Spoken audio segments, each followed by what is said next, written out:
Assalamualaikum warahmatullahi wabarakatuh. Halo adik-adik, bertemu lagi dengan Kak Indah. Hari ini Kak Indah mau share video tentang persiapan efektif menghadapi TPS kuantitatif UTBK 2020.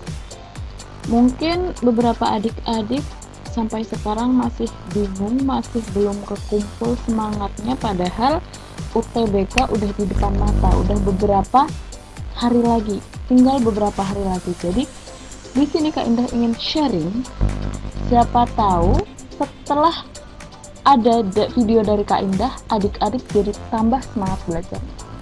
Oke, kita mulai ya. Yang pertama adalah menulis universitas impian kalian dan meletakkan di tempat yang mudah terlihat. Kenapa sih kita harus nulis mimpi-mimpi kita itu? Mungkin beberapa kalian mikir bikin malu atau memenuhi tembok kamar atau buang-buang kertas atau alay dan lain sebagainya. Please hilangkan semua pikiran itu, guys. Setiap manusia itu sedikit banyak punya sifat lupa. Nah, jika kita nulis mimpi atau keinginan kita atau harapan yang kita inginkan, terus kita tempel di tembok, maka itu akan jadi alarm buat kita. Nah, usahakan tulisan mimpi-mimpi itu kita buat semenarik mungkin dan ditempel di tempat-tempat yang selalu kalian lihat. Misalkan samping tempat tidur, atau samping cermin rias, di pintu lemari pakaian, atau di deket tombol on off lampu, atau di tempat mana aja yang menurutmu strategis, asal jangan di tempat umum gitu ya. Nah, kenapa juga ditempel di tempat seperti itu? Karena itu merupakan tempat-tempat yang selalu kita lihat. Otomatis kalau tulisan mimpi itu ditempel, pasti kita akan membacanya. Nah, dengan nulis mimpi kalian atau mimpi kita, maka setiap harinya kita akan semangat menjadi lebih baik untuk mewujudkan mimpi itu, dan insya Allah lebih terarah. Tips yang kedua dari Kak Indah adalah membuat jadwal belajar. Nah, di sini dengan membuat jadwal belajar, tapi kalian juga harus kose.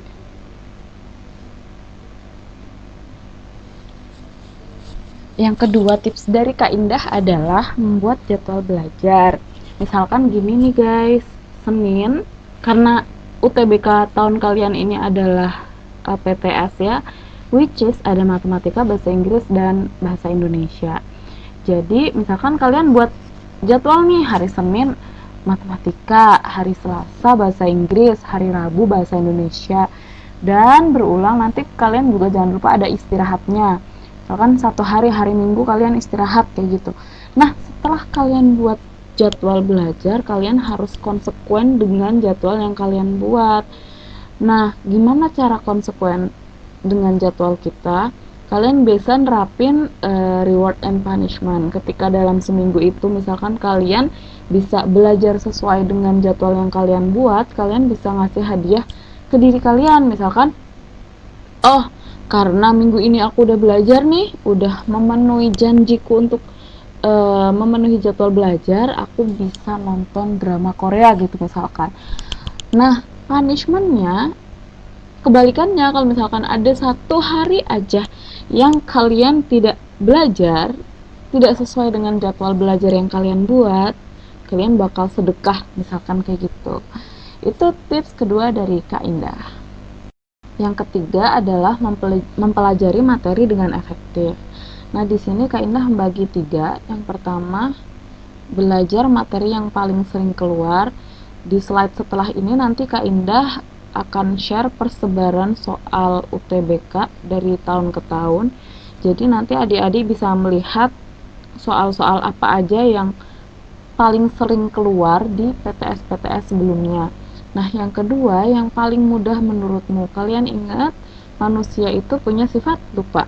Jadi jangan sombong, oh ini aku udah bisa nih. Kalian masih harus terus asah itu soal sampai waktu kalian mengerjakan soal itu, jangan sampai soal itu salah. Karena kalau salah itu amat sangat sayang sekali, guys. Jadi soal-soal yang menurut kalian mudah, menurut kalian kuasai, kalian harus benar-benar kuasain, harus kalian ingat dan harus betul pada saat mengerjakan PTS gitu ya.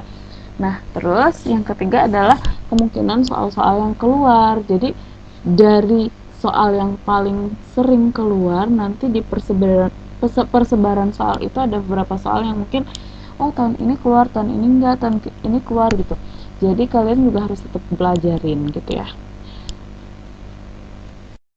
Nah, ini dia persebaran soal TPS kuantitatif dari tahun ke tahun.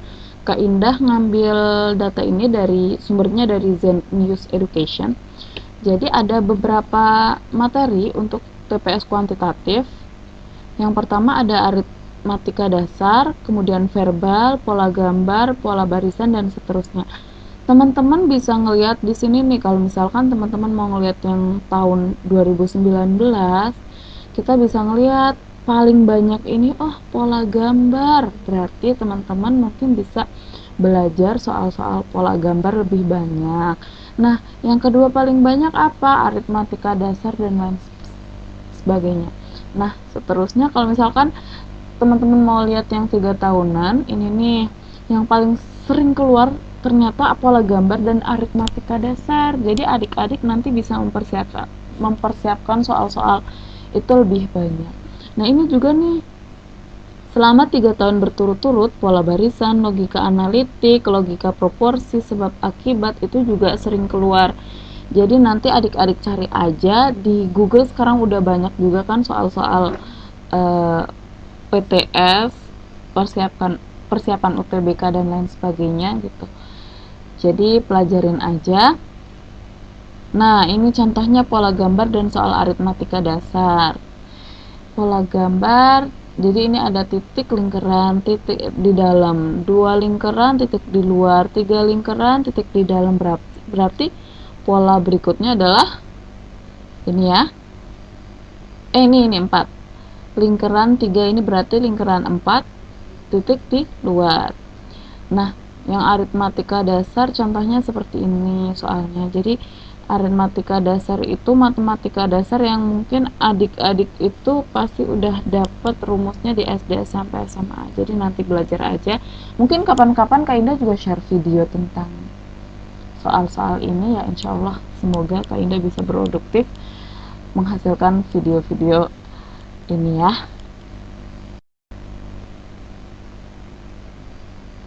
Ini tips yang terakhir dari Kak Indah. Bangun lebih pagi, berusaha lebih giat, dan berdoa lebih banyak. Kenapa bangun lebih pagi? Karena aktivitas kita di suatu hari, di hari tersebut, di suatu hari lah, itu tergantung dari bangunnya, bangun paginya. Menurut Kak Indah ya, dari pengalaman yang Kak Indah rasakan gitu. Jadi mood dan lain sebagainya itu tergantung sama bangun pagi kita. Kalau kita bangun lebih pagi, insya Allah kita bisa memplanning, bisa merencanakan, oh hari ini aku akan mengerjakan A, B, C, D, hari ini aku akan belajar A, B, C, D gitu. Jadi kalian bisa lebih prepare dalam mempersiapkan hari tersebut. Yang kedua, berusaha lebih giat. Pokoknya kalian harus ingat, yang berusaha itu bukan cuman kalian, tapi teman-teman kalian se-Indonesia Raya juga berusaha untuk masuk ke universitas impian. Jadi kalian harus berusaha lebih giat dari mereka. Nah, yang terakhir, berdoa lebih banyak. Berdoa lebih banyak dari siapapun dan pasrah kepada Allah atau kepada Tuhan.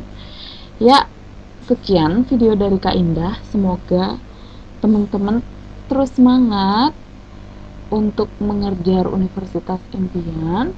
Semoga adik-adik semua selalu terhindar dari sifat malas dan selalu semangat. Oke, sekian. Wassalamualaikum warahmatullahi wabarakatuh.